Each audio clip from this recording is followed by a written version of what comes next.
Wow, this is one of the best episode gitu. Karena ini datang nih, saya kata the one and only, ini legend ya, minimal in my mind gitu. Kagak lah, kagak. Gita Wirjawan. Hey. Gimana, Bro? Thank you bro. Thank you. Dia usianya di bawah gue 2 tahun lah. Dulu kita pernah sama-sama. Tapi lu lebih awet muda lu daripada gue. Karena gue nggak mikir politik, Pak. Tapi kita keren dong, lebih sehat sekarang. Iya, gue olahraga. Gue olahraga, seperti tadi gue cerita lah, bisa 8-9 kali seminggu. Wow. Gue tiap hari berenang. Terus? Dan kalau sempet gue tambahin dengan jogging. Biasanya weekend, Sabtu Minggu. Oke. Tapi Dan kalau golf? weekdays gue tambahin sama golf. Golf paling sekali atau 2 kali seminggu. Dulu kita tuh pernah apa mempromosikan golfer muda Indonesia ya? Banget. Dulu, siapa sih Rory itu? Rory He. Iya. Di mana dia sekarang? Masih di Jakarta. Oke. Tapi dia tuh dulu berbakat banget karena dia sempat jadi nomor 6 amatir dunia. Waktu dia sekolah di USC. Oke. University of Southern California. Tapi Trojan. balik Trojan, terus dia cedera tangannya, cedera matanya, terus dia sekarang lagi remedial lah, lagi pengobatan. Oke. Udah mulai sembuh, ya dia lagi mau coba lagi comeback. Jadi Gita Wirjawan ini dahsyat ya. Pernah kejeblos di politik itu masa dibahas. Jangan. Kita ngobrol yang lain. Tapi itu salah satu episode hidup lah, ya kan? Yeah. Dia adalah juga ahli investasi finance. Ya taruh sini ya. Kemudian juga, Sip. Kegiatannya banyak banget ya. Dia juga sebagai investor dengan ankoranya musisi. Dan dia bantu orang banyak banget ya. Bantu beasiswa kepada anak-anak ya. Ya bro ya. Betul. Ya betul. kita beresin golf dulu deh. Dulu ngapain aja dengan golf? Gua mulainya tuh sebagai pemain. Gua belajar golf umur 9. Ya. Terus gua tuh cukup oke lah ya. Menang di turnamen-turnamen ya kecil-kecilan lah di beberapa negara gitu. Tapi begitu gua ya udah cukup mapan, gue pengen banget membina talent muda di beberapa bidang, salah satunya golf. Oke. Dan gue waktu kalau nggak salah tahun 2005 tuh gue bantuin bikin beberapa turnamen, terus gue membidik beberapa pemain golf junior. Tahun 2008 gue mulai sponsorin yang di level pro. Tapi 2005 sampai 2008 gue sponsorin yang amatir dan junior beberapa. Dan sekarang udah mayoritas sudah jadi bukan hanya teaching pro, tapi ada juga yang masih main di sirkuit Indonesia, sirkuit ASEAN. Oke. Nah, salah satunya tadi si Rory, gitu. Kalau Indonesia, kan kalau kita lihat Thailand ya, apalagi Korea, itu gila ya. Berat. Korea tuh levelnya dunia, apalagi kalau perempuan. Gue lihat ladies golfer itu, top 10 itu bisa 6-7 itu Korea atau orang darah Korea. Indonesia itu susah ya, untuk jadi golfer dunia.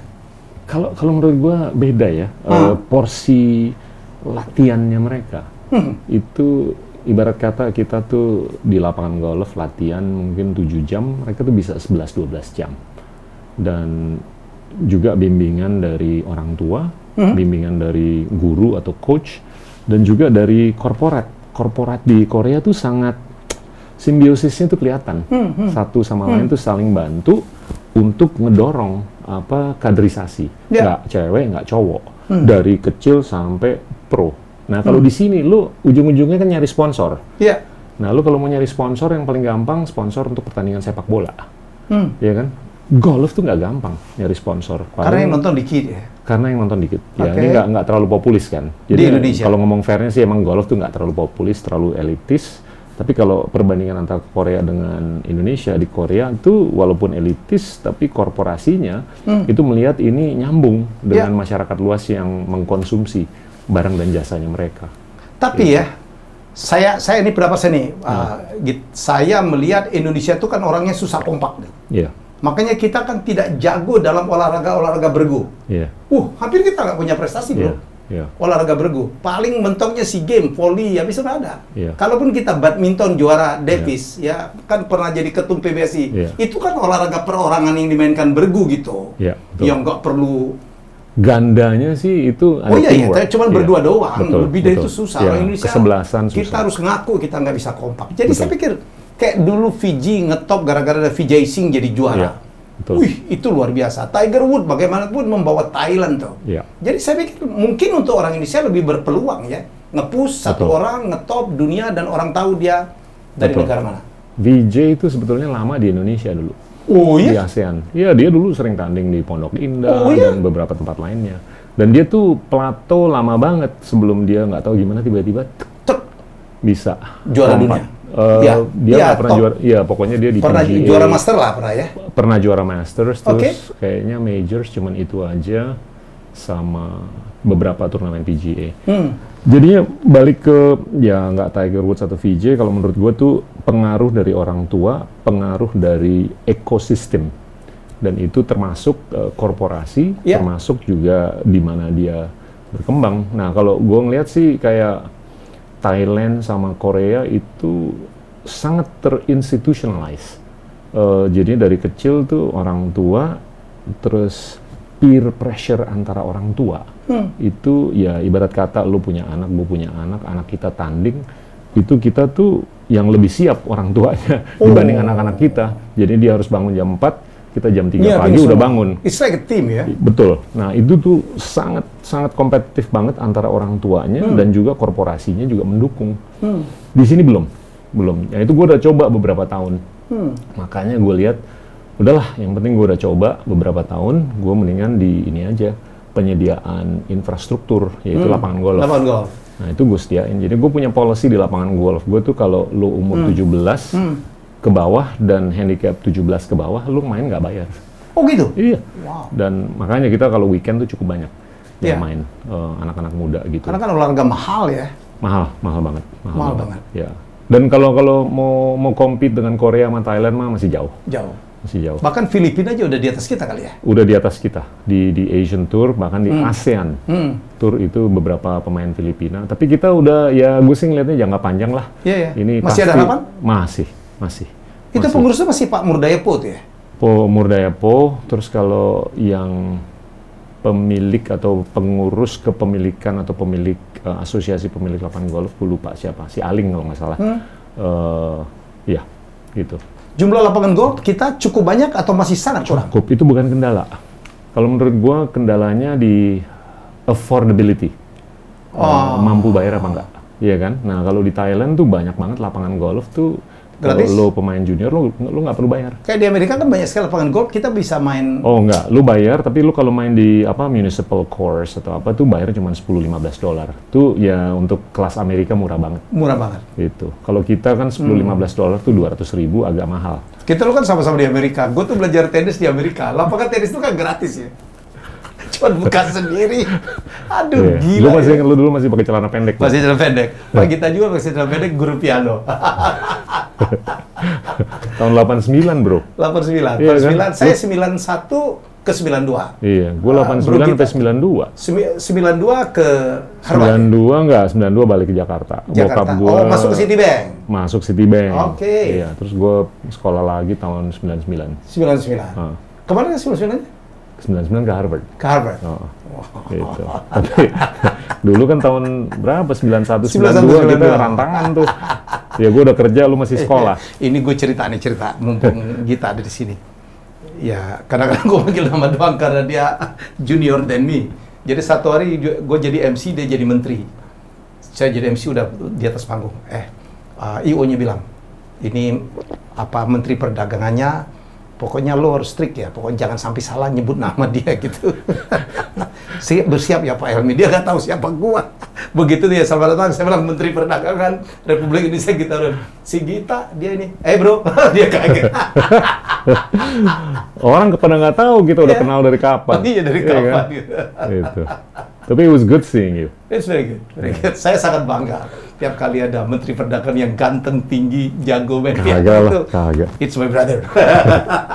Kadang-kadang tuh punya teman yang membanggakan tuh penting juga. Amin. Ya? Amin. Kita punya beberapa teman yang membanggakan kita juga. Iya.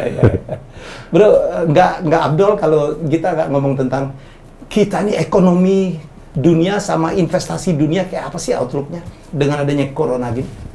Ya semuanya tuh kalau menurut gue kena lah, kena dampak lah seluruh dunia. Yang atribut yang pasti bakal dirasakan seluruh dunia itu adalah apa namanya, mengurangnya demand, ya kan? Karena apa? Buying power? Pastilah. Bukan berkurangnya supply ya bro? Karena banyak pabrik yang tentunya. Juga terganggu. Demand ya kayak tukang cukur lo, dia udah nggak nyukur 7 bulan kan? Lu masih cukur nggak? Sekarang udah mulai. Gue nyukur sendiri. Dulu bini gue yang nyukur. Nah itu bagus. Lo 2 jam nyukurnya payah. Tapi tukang cukur gue sakit gigi. 7 bulan terakhir dia nggak nyukur kan? Ya karena dia nggak punya pendapatan, dia nggak ada daya beli kan? Nah itu udah kalau menurut gue sangat merata lah seluruh dunia. Yang kedua ya yang lo bilang supply side-nya. Itu terjadi disrupsi kan? Jadi produktivitas berkurang. Begitu work from home, ya ada perbatasan distancing, buruh nggak boleh banyak masuk. Susah. Ya, supply juga terpengaruh. Terus. Jadi interaksi anonim itu kan sangat terbatas sekarang. Nah, yang ketiga tentunya ya siapa yang punya duit, yaitu negara-negara maju dengan pencetakan uang. Itu kan sangat kelihatan dia bisa menopang daya beli kan. Tapi negara-negara lain, khususnya negara-negara berkembang yang mungkin nggak ada political will untuk melakukan pelonggaran kuantitatif atau pencetakan uang, ini nggak tahu gimana untuk nopang daya belinya karena terbatas kan likuiditas. Nah, jadi kalau gue bilang di Indonesia ya hampir pasti telah terjadi apa ya pelumpuhan atau kelumpuhan di beberapa sektor. Dan kalau menurut gue ini bukan lagi melemah ya, melumpuhkan. Pastilah, pasti yang bangkrut pasti akan banyak karena dia nggak bisa buka pabrik, terus orang yang diberdayakan di pabrik juga nggak terima stimulus atau nggak terima gaji, ya kan? Jadinya pabriknya makin karatan, terus pekerjaannya nggak terima bansos secara on time. Ya bansos sudah mulai kan, BLT udah mulai. Prakerja udah mulai, tapi masih banyak yang belum terima. Nah ini kalau dalam periode tertentu dia nggak terima secara on time, ya susah. Nah itu kalau menurut gue, ya kedepannya outlook-nya pasti akan terjadi deselerasi pertumbuhan ekonomi. Deselerasi? Iya, jadinya perlambatan. Ada yang udah negatif nih bro ya? Ya, kuartal 2 udah negatif. 5,32%, kuartal 3, gua nggak tahu. Ini kan yang harus kita sadari, ini prinsip pertama ekonomi kita ini adalah konsumsi. 55-60% dari ekonomi kita tuh konsumsi. Kalau BLT dan Bansos telat, konsumsi kita akan membleh. Nah, kalau konsumsi kita membleh dan bobotnya 50-60%, ya gua nggak tahu, kuartal 3 kemungkinan itu bisa kontraksi lagi. Nah, kalau kontraksi lagi di kuartal 3, ya terjadi resesi, karena itu kan 2 kuartal berturut-turut negatif. Kalau menurut bro kita sekarang kita udah resesi belum? Gue belum tahu. Kalau gue lihat nanti kuartal 3 itu kontraksi, itu resesi. Resesi itu definisi teknisnya adalah 2 kuartal berturut-turut mengalami pertumbuhan negatif. Nah ini kita baru 1 kuartal yang negatif. Kuartal 1 kan positif. 2,9 berapa persen, kuartal 2 minus 5,32%, kuartal 3 nih akan diumumin mungkin awal November. Nah kalau negatif ya resesi, kalau positif feeling gue bisa negatif. Karena membesar atau mengecil? Enggak lah, kalau feeling gue paling sampai minus 1% atau sekitar segitu. Mengecil dong? Ya. Jadi ada improvement? Ada improvement, tapi tetap resesi. Tapi kita itu gitu ya, orang Indonesia tuh kan enak banget ngomongnya. Wah untung ini. Nah kita selalu lihat. Kita selalu harus beruntung. Negara lain lebih parah dari kita. Singapura lebih parah dari kita. Selalu gitu kan. Tapi kan Singapura minus 40% modalnya gede kok. Gede banget. Dan Singapura tuh kan sebetulnya pass-through. Iya kan, dia hanya jago di perdagangan, masuk dan keluar, dan jasa. Tapi dia nggak ada konsumsi domestik yang kuat, ya kan? Jadi dia punya komoditi juga ya? Nggak ada. Skalanya nggak ada, throughputnya nggak ada. Kalau kita kan ya throughputnya 270 juta manusia, dan 60% tuh suka makan, suka minum, dan ya pokoknya konsumtif lah. Nah itu yang kalau menurut gue harus dikedepankan, prinsip pertama seperti itu. Singapura berat juga kan? Berat kalau menurut gua. Tiba-tiba nggak ada yang dilayani, Bos. Tapi cadangan devisanya itu kan ya beberapa ratus miliar dolar. Jadinya mereka nggak perlu nyetak duit, mereka tinggal ngelempar aja dari. Pak Gita termasuk orang yang setuju nggak dengan kita nyetak duit kalau Indonesia nyetak duit? Kan tempat ada. Gue tuh sebetulnya secara ideologi nggak setuju. Nggak setuju? Nggak setuju. Karena gue tuh waktu dulu dididik tuh lebih percaya dengan apa sih fiskal ya, pendekatan fiskal. Dan kalau menurut gue pencetakan uang tuh intinya kan lu memonetisasi ruang fiskal. Ya, jadi lu mengadakan uang dengan pencetakan, tapi dengan catatan dua hal. Satu, keterbatasan likuiditas dalam negeri. Dan dua, kalaupun kita mau cari likuiditas dari luar negeri itu bakal mahal, bakal susah. Ya mau nggak mau, lu harus cetak. Dan gue sih oke dengan pencetakan uang selama itu digunakan untuk kepentingan kita untuk makan, bukan untuk kepentingan kita melakukan investasi jangka panjang. Jadi untuk konsumsi? Iya, jadinya ini loh, gue tuh sering tabrakan dengan orang-orang yang berargumentasi bahwa pencetakan uang tuh salah, karena itu membuahkan hyperinflasi. Nah, ini gue mungkin bisa jelasin, secara teknis itu hyperinflasi akan terjadi kalau money supply kita tuh tinggi. Tapi money supply kita itu istilahnya tuh M2 ya. M2 atau broad money itu rasio terhadap PDB-nya itu masih di bawah 40%. Jadinya kecenderungan untuk terjadinya inflasi itu masih kecil. Nah, kalau orang membandingkan kita dengan tahun 60-an, dulu kan terjadi ribuan persen inflasi gitu. Dulu M2 kita itu ratusan persen. Dan di tahun 98 itu juga di atas 100%. Sedangkan sekarang M2 kita atau broad money kita itu terhadap PDB masih di bawah 40%. Which is good. Which is very good. Ya, dan kalau kita bandingkan dengan negara-negara tetangga itu M2 terhadap PDB-nya mereka, Singapura, Malaysia, Thailand dan segalanya itu di atas 100%. Jadi resiko untuk terjadinya inflasi itu nggak gede.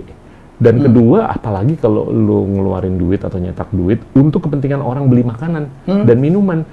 Lain kalau dia beli besi yang harus diimpor. Nah, itu pasti akan inflationary. Iya kan? Jadi investasi jangka panjang tuh harus ditangguhkan. Selama itu untuk kepentingan kebutuhan sehari-hari. Bro, di antar negara ASEAN, 10 negara ASEAN, itu siapa yang paling menderita karena COVID? Dan siapa juga yang paling, prediksi Bro Gita, yang paling cepat recover? Kalau menurut gue yang paling cepat recover itu Vietnam, Filipina, Indonesia. Karena basis konsumsinya kuat. Kalau Vietnam agak itu beda. Bagus ya, basis konsumsi kuat itu bagus? Bagus, selama BLT Bansos jalan. Ya kan? Dan ini udah mulai jalan di Indonesia. Di Filipina juga udah mulai jalan, di Vietnam juga udah mulai jalan. Dan di Vietnam bedanya mereka tuh canggih dan piawai menarik investasi dari luar. Kalau dari China ya? Dari China, dari Amerika juga. Nah, ini mereka jago mainin kartunya nih, kartu geopolitiknya. Jadi mereka bisa narik duit dari China. Kita agak gimana gitu di mining geopolitiknya kita. Gue nggak tahu deh. Pokoknya lu kayaknya yang lebih tahu jawabannya. Tapi gini bro, kalau ngomong investasi, lu bisa hitung tuh investasi asing atau FDI per orang di Indonesia itu cuma $91. Kecil banget. Di Singapura itu $19.000. Masya Allah. FDI per orangnya. Ya Allah. Jadinya lu dari situ aja sedikit dan yang investasinya besar ya. Betul. Kalau berpikir secara relatif ya, lu kalau kecil tapi lu bisa narik secara per orangnya gede ya, lu berprestasi dong. Tapi kalau kita jumlah penduduknya 270 juta, mestinya lu juga bisa narik jumlah yang jauh lebih besar kan. Apalagi kita punya dengan resource yang luar biasa ya, potensi yang luar biasa. Terus. Tapi gue tetap percaya bahwa Indonesia, Filipina dan Vietnam tuh negara yang 3 dari 10 negara yang bisa recover lebih cepat daripada yang lain. Daripada yang lain. Yang paling parah siapa, Pak? Yang paling rentan kalau menurut gue Singapura. Ya. Karena dia pass through. Dia tuh yang dilewatin. Ya kan? Dan begitu nggak ada yang lewat. Nah, ini kan masalahnya dunia nih kan udah sangat terinterkoneksi satu sama lain kan. Jadi kalau ini lagi celeng, ya ininya bakal terpengaruh. Iya kan? Tapi kalau kita kan skalanya gede banget, 270 juta. Kalau negara-negara di luar dan tetangga itu lagi sakit gigi atau apa, kita masih bisa mengandalkan diri sendiri. Ya kan? Dengan propensitas konsumsi yang tinggi. Gitu. Sektor yang dianggap paling harus diprioritaskan untuk mengatasi atau melakukan recovery COVID? Kalau menurut gue yang paling kena itu kan pariwisata. Habis itu pengolahan, pabrik dan segalanya kan karena adanya PSBB ditutup. Terus yang ketiga konstruksi. Keempat ya dagangan eceran. Yang retail ya? Iya, kalau ada PSBB lu nggak bisa jualan kain di pinggir jalan. Iya kan? Nah itu kalau menurut gue yang paling rentan. Tapi kalau yang harus diperhatikan, ya kalau menurut gue pariwisata. Kalau pariwisata tuh low hanging fruit yang bisa membuahkan lapangan kerja yang paling gampang. Lo kalau bikin pabrik itu ada hitungannya. Untuk meng-create atau membuahkan satu lapangan kerja di manufacturing ya, itu $350.000. Sorry, $150.000. Sedangkan kalau di sektor pariwisata cuman $3.000 sampai $4.000. Udah jadi itu lebih murah. Ya, nggak susah kan kalau mau jadiin orang jadi barista, untuk dia jadi receptionist, untuk dia jadi tour guide, untuk apa. Tapi kalau lo mau ngajarin nih orang untuk bikin besi atau baja atau apa di pabrik, itu trainingnya banyak banget. Gitu. Cost-nya tinggi banget. Dan tentunya investasi jangka panjang. Kalau yang harus di-push, sektor yang di-push, orang bilang ada sektor pangan, sektor pertanian. Pastilah. Iya, perkebunan itu kan tidak terlalu terpengaruh katanya ya, Bro. Nggak terpengaruh. Dan itu ya selama tukang paculnya nggak kena COVID, selama petaninya nggak kena COVID, ya kan? Ya kalau itu nggak terdampak oleh COVID, ya kesinambungan kekuatan. Dan orang tetap harus makan ya. Tetap. Beli baju bisa tunda, beli sepatu tetap tunda ya. Iya. Beli branded apalagi. Lo harus makan, bro. Bahkan. Lo harus makan. Iya. Jadi artinya kalau kita push ke situ aja, salah satu solusi dong ya. Aman. Makanya BLT, bansos itu yang harus digeber. Ya. Itu sebabnya Gita Wiran juga masuk juga di perkebunan, di ketahanan pangan. Gue justru mau keluar dari kebun. Kenapa? Ya. Kenapa? Capek lah. Sawit. Sawit. Iya. Ya, sawit mau capek lah. Sawit kan energi. Capek. Iya, lu ketemu banyak warna di lapangan. Ada kopi juga? Kopi nggak ada. Keren tuh. Gue sih kedepannya gue bakal banyak di digital, terus gue akan banyak di pariwisata. Karena di digital gue punya misi untuk meningkatkan inklusi keuangan, untuk meningkatkan teleedukasi atau telemedicine. Online telemedicine. Iya kan? Dan kalau di pariwisata, karena paling gampang create jobs, cepet. Lu bikin satu, anggaplah hotel. Atau itu satu timpak. Iya. Tiba-tiba bisa 200-300 orang yang kerja. Iya kan? Dan multiplier-nya kemana-mana. Sangat. Convenience store-nya, dry cleaning-nya, wartegnya, dan segalanya. Itu lo kali 7 lah. Sayur-sayuran semua ya? Lo kali 7. Itu multiplier. Kali 7? Iya. Jadi lo kalau bisa bikin 200 lapangan kerja di sini, lo kali 7 aja. Itu terasa tuh semuanya nanti. Gitu. Saya lihat di portofolionya banyak juga properti ya, bro? Gue suka properti. Nggak tahu gimana gue kalau passionnya ya. Kalau gue lagi lagi ngeliat tanah atau apa gitu, gue suka. Gitu. Ada bakat tuan tanahnya gitu. Nggak. Gue tuh suka bangun. Suka bangun. Jadi ya nggak bangun apartemen kayak bangun lapangan golf kayak atau bangun hotel. Udah punya berapa lapangan golf kalau boleh tahu? Dua. Yang di Senayan? Senayan sama di Bali. Bali di mana sih? Bali di Nusa Dua. Iya. Nusa Dua. Nggak ada orang mainin sendiri aja. Bali gila, aduh capek. Kenapa? Bro. Ya sepi lah. Tapi sekarang udah mulai peak. Udah mulai. Dan gue suka lah pemerintah kayaknya fokus untuk menggairahkan. Is there any hope gitu bahwa akan recover Indonesia? Ada. Tapi gini, kalau gue ngeliat nih kan semuanya ini tergantung vaksin kan. Vaksin anggaplah Januari atau kuartal 1, tapi resiko setiap orang nggak dapet tuh ada. Iya kan? Katanya dibuat 290 juta katanya. Aspirasi. Tapi kan kalaupun lo buat juga itu harus ada daya belinya kan, harus terjangkau. Dan kalaupun terjangkau juga distribusinya, logistiknya. Dan saya dengar vaksin itu bukan untuk permanen ya, tiap 6 bulan harus diulang juga ya. Bro, lu udah pernah kena flu shot kan? Lu udah disuntik flu juga, tetap aja kena flu kan? Jadi masih ada resiko. Vaksinnya ngobatin atau supaya tidak kena ya? Preventif. Tapi kan lu kalau minta suntikan flu gitu kan tetap aja ada yang tetap kena flu setelah disuntik flu. Tapi kita berharap lah ya. Insya Allah. Bro, rapid question. Dallas Mavericks atau Miami Dolphins? Dolphins. Lu kan cuma 2 tahun deh, 3 tahun di Miami ya. Tapi gua nggak pernah di Dallas. Iya, tapi Texas lah. Iya, tapi gue tuh lebih ke Cowboys. Iya. Cowboys. Nah, kalau lu nanya Cowboys sama Dolphins, Cowboys. Iya, Troy Aikman. The legend. Oke. Oh, gue salah tuh.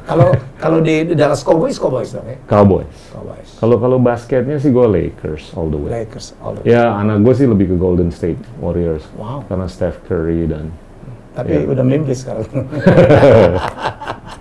Nggak pernah main Heat ya? Iya, Clippers yang lagi agak-agak ini. Clippers lagi. Iya. Oh, tapi Lakers lagi bagus kan? Lakers lah. Iya. LeBron. Kita dulu nonton ya bareng-bareng. Kita dulu zaman Dolphin. Siapa dulu itu? Intinya Dan Marino. Dan Marino. Wah, gua mau kita pakai cara pendek, teriak-teriak. Abis itu dibahas ya. Gue inget banget tuh lo majalah High itu ya. Gile lo. Tabloid bola gue nulis. Sukses banget. Itu karena kepepet, Pak. Lo kebayang gue cuma dapat $696. Gue bawa sebulan. Istri. Iya, kan saya dapat apa? Gue masih ingat apartemen lo dulu. Iya, dengan indah habis itu gue sendiri. Begitu gue bawa istri, bawa anak, aduh bos, semuanya nombok lah gue. Untungnya gitu lah, kerjanya menjadi court reporter. Lo tau court reporter? Yang jadi penterjemah di pengadilan itu, kan banyak pelaut Indonesia di Miami, tiap kali mereka nuntut oleh pengacara Yahudi itu dicari penterjemahnya gue bro, $100 satu case, 1 jam? 1 jam. Lumayan. Gue bilang tolong banyakin dong yang punya case. Terus untuk majalah High dibayar berapa? Oh dibayar, satu artikel $100. Gue nulis musik untuk majalah High, kan gue wawancara sempat Metallica, wah seluruh konser abis deh gue dulu. Terus gue nulis NBA untuk bola, nulis football juga, terus nulis tentang televisi untuk bintang Indonesia. Itu kan kepepet semua, Pak. Sama sisanya tapi jadi... you've done well, man. Yes. Kepepet, Pak. Dan gue jadi tentor Arab-Arab itu. Bikin accounting. Lu kan CPA juga kan? Bikin rekonsiliasi. Gue nggak mau dipersepsiin sebagai akuntan. Oh ya gitu ya. Bikin rekonsiliasi 1 PR $25. Gue dulu kaya, bro. Oh, ini untuk mahasiswa S1? Iya. Oke. Tapi banyak yang sukses tuh anak-anak bekas Miami, termasuk lo. Tapi gue udah kerja, lu masih sekolah. Iya, kita udah kerja dia. Oke. Oh, ada Dallas Cowboys gila. Sekarang dan gue herannya mau kalah atau menang tuh value-nya tinggi terus ya. Kayak Real Madrid gitu loh. Mau kalah menang, tapi ya fanatismenya orang tuh. MU juga gitu bro, sekarang lagi kalahan. You cannot buy it. Nggak bisa. Dallas Cowboys itu sama Cuban juga ya? Kalau Maverick Cuban? Mark Cuban kan si Maverick. Iya. Enggak, Dallas Cowboys si ini Jerry Jones sampai sekarang. Pemiliknya. Dulu kan tim legendarisnya kan Troy Aikman, Jimmy Johnson sama Jerry Jones. Jerry Jones pemilik, Jimmy Johnson coachnya, Troy Aikman sama Emmitt Smith. Iya kan? Gila tuh. Kita tahu nggak, Dwayne Johnson itu adik kelas gue di Miami. Iya, gue tahu banget. Tapi nasibnya dia lebih ya sedikit lebih oke lah daripada lo. Jauh lah. The Rock. Dwayne The Rock gitu. Sayang kita nggak ketemu. Lo dulu kan kita sering nonton kalau Hurricanes lagi main. Hurricanes main. Gila tuh. Tapi nggak tahu gimana gue dulu tuh udah punya feeling nih orang bakal jadi selebriti. Karena dia emang showmanship-nya keren di lapangan. Keren, casing-nya gitu. Dia kalau nggak salah yang paling mahal kan, aktor. Oh iya, aktor paling mahal. Bukan itu, yang revenue-nya paling tinggi. Oh, dia profit sharing, apa revenue sharing sekarang? Karena filmnya banyak, Pak. Hampir sekarang film box office-nya kan banyak banget. Oke. Iya. Jadi dulu ada namanya John Cena juga ya. Dia tuh dari itu dia ke wrestling, habis itu dia jadi ini. Ada John Cena, nggak ada apa-apanya Pak dibanding Dwayne Johnson. Ya benar. Sukses ya, sukses. Kita nonton. Oh dulu Miami itu kalau di Indonesia kayak Perbanas dulu ya, olahraganya top semua. Ya. Apa football nomor 1, baseball pernah nomor 1 gitu. Ya. Nah Miami Heat baru aja mulai. Itu gue dulu auditornya Miami Heat. Oh iya? Pada saat kerja 89 sampai 92. Gue kan dulu akuntan publik. Iya, akuntan publik kan makanya tuh lihat di OCP. Iya, gue tuh ya tiap tahun tuh gue ngaudit laporan keuangannya mereka. Zamannya Kevin Lowry ya? Apa? Iya. Dan John Shackley kalau itu. Ronnie Shackley. Ronnie Shackley. Pokoknya dulu bottom lah banget. Bottom ya. Karena baru aja kan mulai. Tapi expansion team yang pertama dapat juara NBA ya Miami bro. Betul. Gue dulu gratis Pak nonton. Gue bikin laporan. Iya. Ya lu privileged. Gue bisa nonton Miami Heat karena gue auditornya aja. Tapi kalau Dolphins gue harus bayar. tapi itu masa lalu yang indah tuh. What do you get from America, Pak? Kalau menurut gue sih apa ya, kemandirian. Kemandirian, oke. Iya, gue kesana kan ya modalnya tekor banget gitu, pas-pasan banget. Dilepas banget sama orang tua gue, tapi gue belajar mandiri. Gitu. Survival tuh penting, survival instinct. Orang selalu mengatakan kita tuh anak orang kaya gitu ya. Kagak, gue ke Amerika cuma bawa $3.000. Itu, uang pangkal tok. Tapi gue survive belasan tahun. Dan nggak ditambah lagi? Kagak. Itu yang langsung ke Austin itu ya? Gue kan pertama gue di sekolah kecil di Beloit di Wisconsin 2 tahun. Itu gue sambil sekolah gue kerja nyuci piring, bersihin toilet dan segalanya sampai selama 7 tahun. Gue jadi waiter, terus gue juga main piano. Itu gue karena begitu terus dapat beasiswa parsial lah. Itu gue bisa nyelesain sekolah. Jadi waktu gue ketemu lo tuh tahun 91 kan, itu gue baru aja kerja full time di real job sebagai akuntan. Sebelumnya tuh gue jadi waiter, bersihin toilet, cuci piring, main piano, dan itu banyak orang nggak tahu tuh. Sebelumnya gue kayak begitu, pikir apa ya, bokap gue sih dulu dokter tapi pas-pasan banget gitu loh. Gitu. Orang tua diplomat ya? Dia tuh dokter yang kerja di WHO. Nah, gue ikut bokap gue sama nyokap ke Bangladesh karena dia tuh ditempatkan di sana. Dan dia maunya di negara-negara yang kayak begitu, bantuin apa. Rapid kedua, Bangladesh atau India? India lah. Pernah tinggal di dua-duanya? Iya. Gue di India 3 tahun, Bangladesh 2 tahun. Dua-duanya bangsa yang cerdas. Tapi skala, ujung-ujungnya skala kan. India 1,4 miliar, Bangladesh 200-an juta. Tapi at the end of the day, kalau menurut gue skala lah yang menang. Dan India tuh kalau menurut gue sistem pendidikannya tuh proven, bagus dan sustainable. Sama spiritnya luar biasa ya. Kan kita sekolah accounting di Amerika ya. Gila orang-orang India. Just name it gitu, auditor-auditor baik, banyak banget mereka. Dan yang gila sekarang Silicon Valley. Pimpinannya kebanyakan orang Almost India. CEO itu ya semuanya dari India. Jadi 30% dari ide yang baru keluar di Silicon Valley dari itu India. Keluar dari orang India. Lu membayang? Jadi lu kalau mau compete sama mereka ya if you can't beat them you join them. Iya kan? Kecuali kalau kita bisa game change. Nah itu nggak gampang untuk game change. Saya melihat mereka bekerja keras. Iya. Iya. Tapi salary-nya juga nggak tinggi-tinggi amat. Ngomongnya juga jago, bro. Ngomongnya jago, bahasa Inggrisnya no handicap, bro. Iya, dan banyak yang bisa ngomong Inggris, tapi nggak banyak yang bisa berargumentasi. Iya, mereka jago ngecap. Jago ngecap, iya, dan ya, like it or not, lu ke Wall Street, mereka tuh dominan. Lu ke Silicon Valley, mereka dominan. Lu sekarang ke pharmaceutical juga, mereka udah mulai dominan. Nggak di Amerika atau negara Eropa Barat. Export apparel. Iya. Golf. Toko golf seluruh dunia India, bro. Lu kan orang golf. Iya, tapi nanti ujung-ujungnya lu belinya online. Belinya juga kalau nggak lewat Alibaba atau lewat Amazon, ya itu dua-duanya nggak dimiliki sama orang India. Tapi orang India banyak banget yang kerja di Amazon. Itu juga masalahnya. Dan itu kan ya Amazon baru buka kan di India. Itu karena banyak banget orang India yang kerja di Amazon. If you talk about tekstil gitu ya, udah wool gitu. India seluruh dunia, Pak. India. Sampai di Indonesia toko-toko kain itu semua punya India, Pak. Saya tahu ya, orang India yang kaya-kaya di Indonesia, sekaya apapun, Pak. Mungkin termasuk Pak Ram Punjabi itu pasti punya toko tekstil, Pak. Tetangga gue tuh, si Ram. Kenapa ya gue pikir gitu? Ya, kalau menurut gue bukan mereka emang jago tekstil, tapi mereka bisa melakukan adaptasi. Dan mereka udah pegang industrinya dong? Iya, dan kalau supply chain-nya udah pegang dong ya? Supply chain-nya kan vertically integrated. Mereka megang dari ujung ke ujung, tapi kalaupun ada temuan yang baru, mereka bisa adjust. Luar biasa ya? Iya, kayak, dan mereka kan yang pertama ingin sekali belajar mengenai software. Iya kan? Wah, jago sekarang ya? Ya, lu kalau bisa diterima di IIT, di India, itu lebih susah daripada diterima di Princeton. Oh ya? Asli. Jadi kalau lo ketemu India yang sekolah di Ivy League di mana gitu di Amerika tuh sebetulnya yang nggak diterima di IIT. Jadi lo bisa ngebayang nggak orang-orang India yang lulus di IIT, India Institute of Technology, itu kayak ITB-nya India. Gelo di sana. Bro, rapid ketiga, Bangalore atau Silicon Valley? Silicon Valley. Masih? Iya. Karena kalau gue ngeliat inovasi masih di Silicon Valley dan duit. Oh, duit ya lebih banyak ke sana. Lu tuh bisa mengembangkan inovasi kalau ada duit. Oh, iya kan? Dana.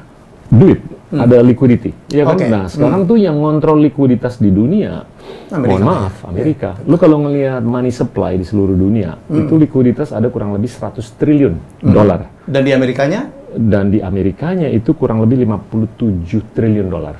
Dan itu hanya dikuasai oleh nggak lebih dari 17 perusahaan investasi. Yang terbesar namanya BlackRock. BlackRock, ya kan? BlackRock tuh mengelola 7-8 triliun dolar. Nah, lalu kalau kumpulin 17 perusahaan seperti BlackRock, itu total dana yang dikelola 57 triliun. Nah, kalau mereka mau ke kiri, sisanya ikut ke kiri. Nah, jadi lu kalau udah ngelihat ada ide yang keren di Silicon Valley, lempar aja dana, ceklek, terbang tuh dana. Dan Bangalore tuh secara penemuan luar biasa juga ya, bro? Nggak kalah, tapi kendalanya di duit. Iya kan? Jadi lu kalau mau ngelihat inovasi ke depan, nggak di sustainable, development, nggak di edukasi, nggak di financial inclusion, nggak di apapun, gue sih ngelihat kayaknya Silicon Valley. Ya, jangan lupa di mana Shenzhen atau Hangzhou juga keren. Tapi kalau gue lihat likuiditasnya itu di Amerika masih lebih kuat daripada di China. Katanya liquidity juga luar biasa. Gede, tapi nggak segede apa yang ada di Amerika. Unfortunately atau fortunately. Apakah itu berubah? Ya, bisa aja berubah. Faktor mata uang dunia masih dominan, very dominan dolar itu pengaruh juga ya? Loh, dari seluruh transaksi SWIFT, itu 45% dolar, 35% euro, sisanya pound, yen, Swiss franc. Renminbi cuma 1,65%. 1,65%. Kita pikir udah gede banget. Lu nggak, kalau menurut gua ini sistemik. Jadinya China itu harus bisa mengpopulerkan renminbi. Renminbinya. Nah, itu satu-satunya caranya adalah lewat digitalisasi. Nah, kalau dan dia mereka udah bekerja keras untuk itu ya. Sangat, dan akan terus lebih bekerja keras, dan gua predict itu bakal naik ke persentase yang lebih tinggi. Tapi apakah itu bisa nyusul 45%-nya Amerika? Nanti dulu. Walau alam. Butuh waktu panjang. Iya, gitu. Jadinya ujung-ujungnya duit, bro. Nah, jadinya kalau gue optimis di Indonesia tuh kalau orang yang punya ide yang keren banget di Flores, di Wamena, di Aceh, di mana, itu sekarang lebih gampang untuk itu dipoles dan disentuh dengan duit. Karena dibanding, iya, karena digitalisasi. Dan Pak Gita turun ke situ ya? Cukup banyak memberikan kesempatan kepada... iyalah, gue tiap hari itu gue ngobrol sama entrepreneur atau techpreneur wannabe.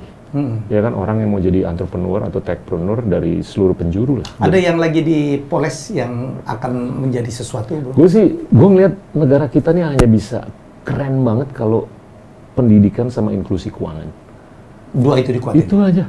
Dan ya itu kan mulia ya.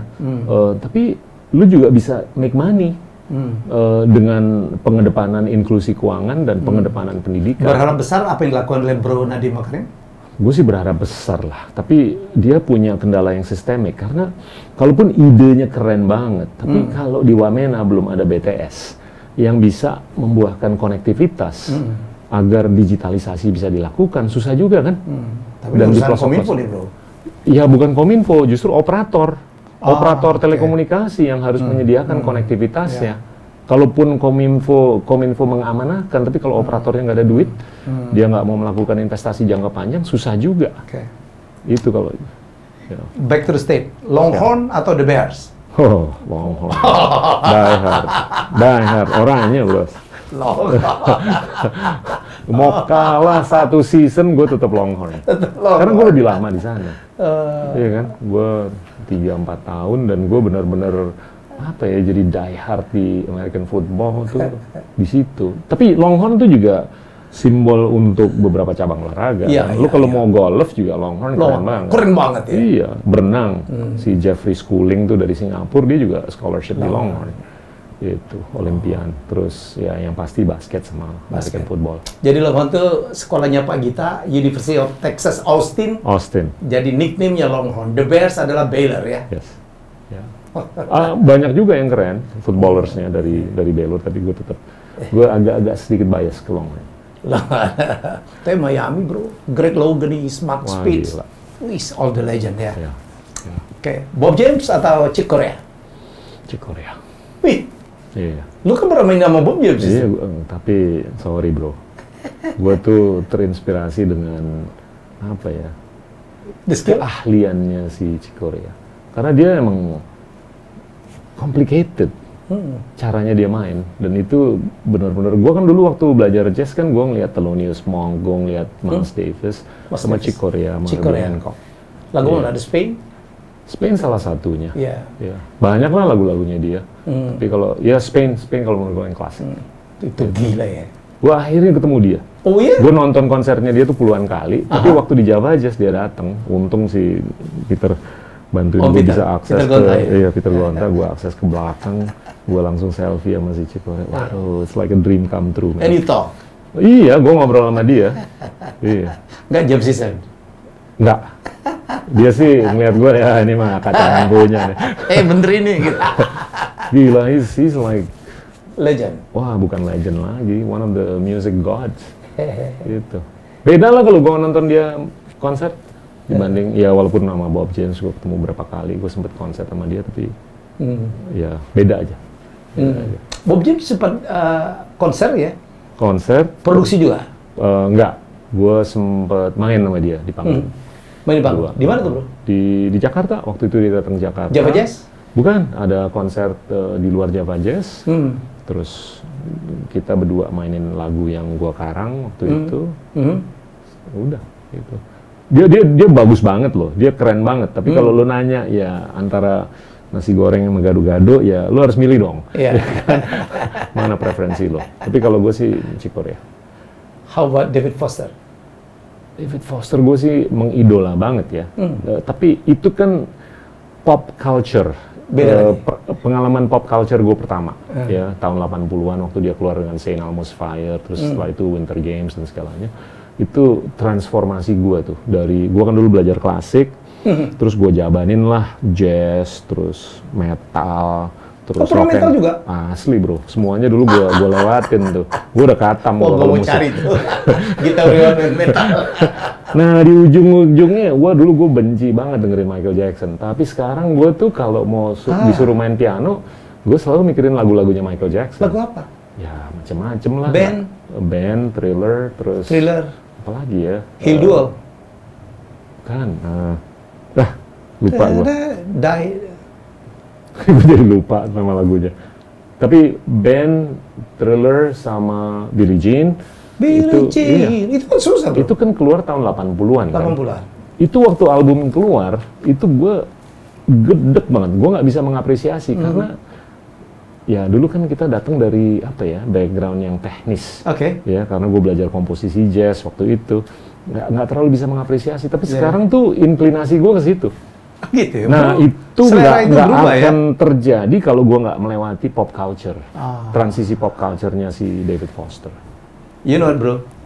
Kalau gue dengar lagu Michael Jackson ini, karena kebetulan kita di sana 91 itu beredar. Wah, gue kebayang hidup gue susah di Amerika. Mau makan Yoshinoya aja nunggu 1 minggu, ngumpulin dime per dime, quarter per quarter. Lo tau gue apa? Black or White, dia kan waduh, gue tuh itu jaman gue susah, gue nikmat bener. Itu nikmatin gitarnya itu Slash. Oh iya, Slash bro. Dan dia melakukan teknik morphing pertama tuh. Itu video paling mahal waktu itu. Ingat kan yang orang mukanya berubah, it's black, it's white. Ya. Waduh, MTV waktu itu kan kita di zaman itu. Lagu itu terus. Actually itu salah satu lagu favorit gue. Black or White. Iya. Black or White. Yang lucu kan ada tarian Thailand muncul. Gue di waktu penulis di High, gue ditanya, kenapa nggak penari Bali aja Mas Elo? Emang gue bisa ngusul apa? Seaneh itu para netizen zaman itu. Jadi netizen itu udah duluan yang aneh Pak. Terus lagu itu, lu ingat lagi ada satu lagunya Gloria Estefan, Miami Sound Machine. Ya itu keren juga Pak. Lagu tentang itu yang dia main di Miami Beach. Gue lupa nama lagunya apa. Wah itu kalau gue denger sama Aaron Neville tuh. Like a fool. Itu lagu gue zaman susah. Lu bawa gue ke tahun 90-an. Yes, that's satu Pak. Sama Extreme. More Than Words. Lu tau nggak gitu? Lu mungkin ngalamin nggak? Zaman itu kan kita lagi gila CD. Yang pakai Columbia, yang bayar $1 dapat 10 CD gratis itu. Bayar 1 sen dapat. Gue ngalamin tuh Pak, gue kumpulin CD gue udah 100 tapi playernya belum aku beli. Lu masih kumpulin nggak CD-CD lo? Ada, gue bukan kolektor yang baik. Lu tahu nggak, gue tuh dulu punya Fender Rhodes keyboard. Itu begitu DX7 keluar Yamaha, itu gue jual $50. Cuman? Iya. Sekarang lo coba cari Fender Rhodes. Nggak ada lagi? Collector item, ribuan dolar.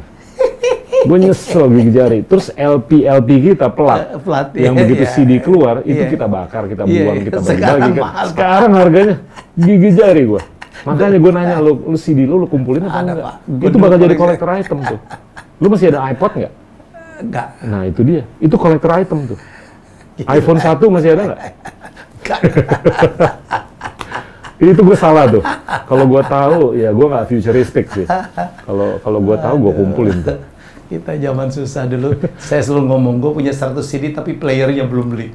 Player kan mahal, Pak. Gue bilang, one day, $1 dapat 10 CD. Iya dulu. Habis itu kita rekomen orang. Tipe yang ngisi formulir gitu ya? Iya, formulir itu bro. Terus kita rekomen orang, kita dapat bonus lagi. Waduh, banyak banget Pak gue. Gue dapat Scorpio, gue dapat apa gitu. Pak, kita tau nggak? Ada dulu penyanyi di sana ngetop, di Indonesia nggak ngetop. Luther Vandross. Luther Vandross. Di Amerika legend Pak. Di sini nobody knows. Luther. Kalau rock tuh, lo tau nggak? Gue dulu pernah nonton bro. ZZ Top. ZZ Top keren banget. Seluruh konsernya penuh Pak.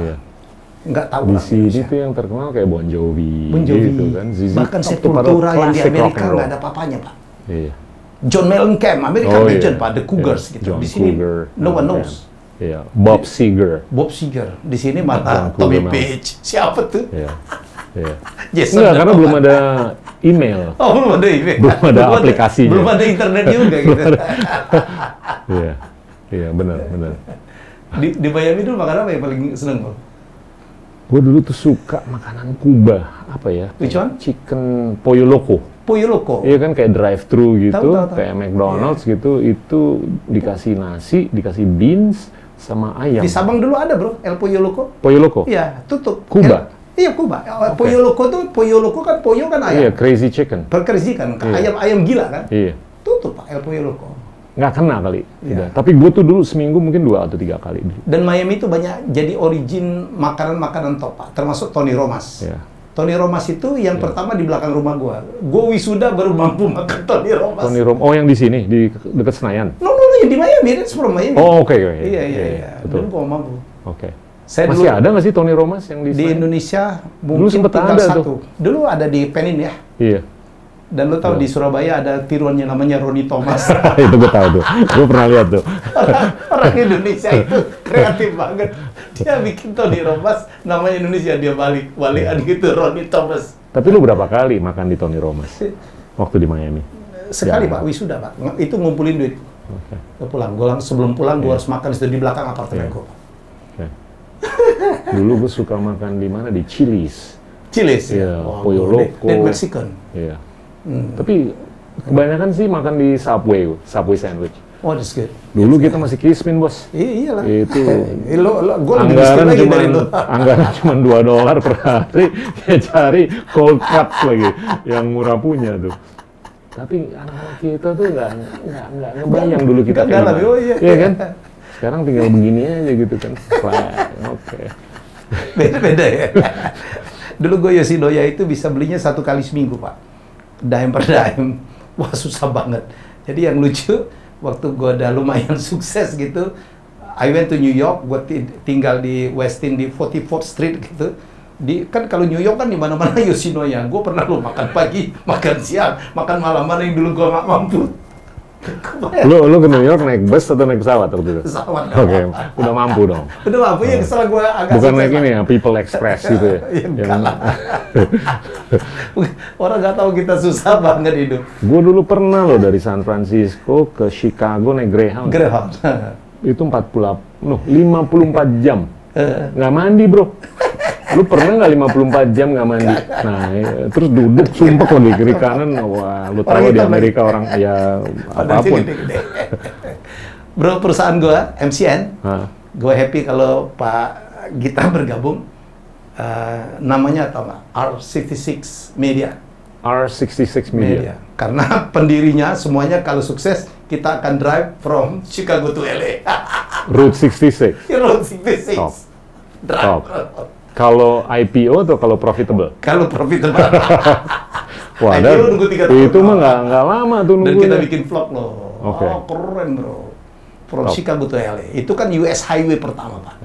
Ada lagunya Nat King Cole, ada seriesnya, ada filmnya gitu. 66, one of my favorite songs. Yes. Yeah. Chicago to LA. Wah, itu 8 states, Pak. Gue udah hafal tuh rutenya. Missouri, Lu pernah Kansas. Belum. Oke. Belum. That's what I'm dreaming. Chicago to LA kalau naik mobil lah 2 hari lah. Kalau geber. Jangan geber dong, stop dong. Oh ya.